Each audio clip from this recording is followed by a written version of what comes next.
In this video, I am going to show you the old WordPress editor and the new one called Gutenberg. I will also tell you how you can disable Gutenberg, and I will create simple posts so that you can have an idea of how WordPress works. You can find a link in the video description with the login credentials to a demo version of WordPress where you can mess around as much as you want. There is also a link to the best hosting plan and a free domain. If I were you, I would get it now. You can add posts on WordPress by pressing on the left side of the WordPress backend under Add New Post. If you still have the old WordPress editor, you can add a title as you can see on the video and headings just by selecting stuff and changing it like if you were using Microsoft Word. I liked the old editor a lot because it was simple and I am really used to it. A plugin you must have is Yoast SEO, and here we are going to install it. This will allow you to take a look at your article SEO, and you can also have a lot of features from the new tab that pop up on the left side. You can view or preview your article and the website using the links on the backend.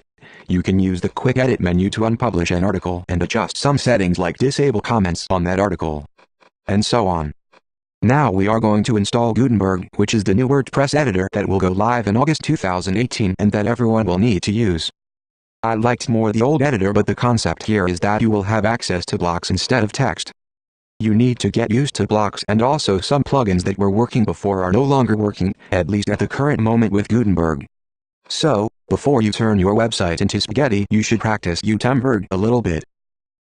Like before with the old editor, you can do pretty much the same things but fewer options are enabled. Some plugins like TinyMCE are not working and it is a little annoying. I get lost myself as well, and I wish that this never happened. Gutenberg looks definitely more new and nice, but I am not sure that is good as the old editor. Something I have not figured out yet is how to use the text editor like the old version, where you can just drop code there and embed videos or scripts. I have many scripts on my sites and yet I didn't found a way to make them work on Gutenberg. If you know how to have the old text editor like before, let me know in the comment below. I feel like WordPress will get a lot of complaints about this Gutenberg move. If you are smart about it, you can create a better WordPress taking advantage of the people disappointment for Gutenberg. So yeah, this is pretty much it. You need to play around and try to figure out Gutenberg as soon as possible.